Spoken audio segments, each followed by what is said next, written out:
বহুদিন ধরে আমাকে ফোন দিচ্ছে কি যে এখানে যত কমিটি হয়েছে অলমোস্ট ঘুরে ফিরে আওয়ামী লীগের লোকজনই কমিটিতে গেছে, এখন ওরা কি সামনে প্রতিবাদ করবে নাকি পিছনে করবে ওরা বুঝতে পারতেছে না। তা আমি বললাম এটা প্রতিবাদ যেভাবেই করো, সামনে বলো পিছনে বলো, কিন্তু বাংলাদেশের বাস্তবতা হলো পলিটিক্যালি কানেক্টেড অল্প মানুষ। যে বিএনপি করে সে বিএনপি করবে, সে আর এনসিপি করবে না। যে জামাত করে সে জামাতই করবে। তাহলে বাকি যে পলিটিক্যাল ফোর্স আওয়ামী লীগ তারা কোনো না কোনো ভাবে এনসিপিতে যাওয়ার চেষ্টাই করবে। এনসিপি তাদেরকে পুনর্বাসন না করে সে দলই কমিটি দিতে পারবে না, এটা বাস্তবতা। এই জন্যই আমরা বলেছি কি আওয়ামী লীগ করলে এটা কোনো অপরাধ না। আওয়ামী লীগের হাতে যা রক্ত আছে, যে গণহত্যায় অংশ নিয়েছে, আপনি তার বিচার করে ফেলেন। এই বিচার করার পরে বাংলাদেশের যে বাকি 20% হোক 15% আওয়ামী লীগ এটা সবাই মিলে ভাগ করে নিয়ে যাবে। এটা বিএনপি ভাগ করে যা পারুক নিয়ে যাক, জামাত নিয়ে যাক, এনসিপি নিয়ে যাক। কারণ এই মানুষকে কি আপনি বঙ্গোপসাগরে ফেলে দিবেন? ক্রাইম ইজ আপনি তোকে হত্যা করেছেন কিনা, গুম করেছেন কিনা, খুন করেছেন কিনা, ধর্ষণ করেছেন কিনা। আওয়ামী লীগ তো ক্রাইম না। এই ক্রিমিনাল অফেন্স যে করেছে, মানুষকে গুলি করেছে, তার বিচার হবে। আর তওবা কমিশন করেছে, যেটাকে রবিন ফারহানা সেদিনকে খুবই করে বললেন যে ম্যান্ডেলার কথা, আরব জায়গার কথা, যে তারা ওখানে যে মানুষ কি ভয়ঙ্কর, একটা কথা উনি মিস করেছেন, আপনাদের মাধ্যমে বলি। উনি বলেছেন ট্রুথ অ্যান্ড রিকনসিলিয়েশন, কিন্তু এই কথাটা বলে নাই পৃথিবীর যে সব জায়গায় গণহত্যা হয়েছে ট্রুথ অ্যান্ড রিকনসিলিয়েশনের আগে সেখানে জাস্টিস হয়েছে, আগে বিচার হয়েছে। তা আপনি বিচার না করে আপনি রিকনসিলিয়েশন কিভাবে করবেন? আপনি বিচার করে ফেলেন, তো বিচার দেখবো আমরা 1 বা 2% আওয়ামী লীগ তারা তাদেরকে বিরুদ্ধে ট্রায়াল শুরু হয়েছে।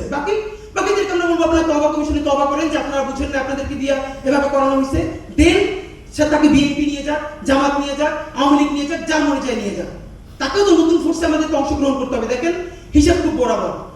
আওয়ামী লীগ বাংলাদেশে পলিটিক্স করতে চাইলে আমাদের কালচারালি এমন করে করতে হবে এই দেশে আওয়ামী লীগ কি আর আওয়ামী লীগ কেউই খুঁজতে পাবে না। এইটা করতে না পারলে আপনি 20% ভোট ব্যাংক এটা আটকে রাখলে এটা তো বাস করবে। এইটা যদি পারা যাইতো, খুব খারাপ কথা তবু বলি, তাহলে জামাতটাই নাই করে দেওয়া যাইতো। জামাত তো মানে আওয়ামী লীগের চেয়ে তো জামাতের ভোট বেশি না, তো জামাতরাই তো পারে না আওয়ামী লীগ, তাদের প্রথম 5-7 জন পর্যন্ত ফাঁসি দিয়া। আর আওয়ামী লীগের পুরো সেটআপ এখানে ইন্ডিয়া তার সাথে, তো আপনি কিভাবে পারবেন? পারার উপায় একটা, বিচার করতে হবে।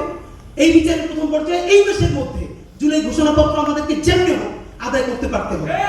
জুলাই ঘোষণাপত্র যদি আমাদের সংবিধানের প্রথমে প্রস্তাবনায় আসে তাহলে নতুন বাংলাদেশের বীজ বপিত হয়ে যাবে ইনশাআল্লাহ।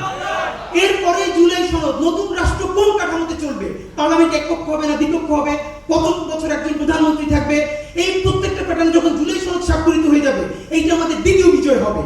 এই প্যাটার্নে যখন নতুন রাজনীতি শুরু হবে, আপনি ধরে রাখেন ইকোনমিক চ্যালেঞ্জ যদি ভেঙে যায় তাহলে অটোমেটিকলি সব দলেই চাঁদাবাজ কমে যাবে। আজকে এনসিপি চাঁদাবাজির বিরুদ্ধে বেশি বলতে পারতেছে কারণ তার পলিটিক্স কেবল শুরু। সে তারাও তো এখন বিএনপি প্রশ্ন করছে, সে কি উত্তর দিছে? সেই সেরাটনে কেমনি ইফতার করছে এত টাকা লোক নিয়ে, এত টাকা। এর মানে এই যে পলিটিক্যাল কালচার, হাজার হাজার মানুষ, লাখ লাখ টাকা, কোটি কোটি টাকা খরচ, এই পাইপলাইন ভেঙে ফেলতে হবে। একটা ছোট ছোট প্রোগ্রাম করতে হবে, খরচ কমাই ফেলতে হবে, তাহলে সবার মিলে চাঁদাবাজি বন্ধ হবে। সুতরাং আমি যেটা বলতে চাই, আমরা যারা জুলাই যোদ্ধারা আছি, প্লিজ বড় একটা কনক্লুশন ড্র করেন যে জুলাই ঘোষণাপত্র আমরা কিভাবে এই মাসের মধ্যে আদায় করতে পারি। এইটাই আমাদের একমাত্র কাজ। এইটা যদি করা যাবে, মনে রাখবেন ইন্ডিয়ার প্রথম পরাজয় ঘটবে জুলাই ঘোষণাপত্রের মধ্যে দিয়ে।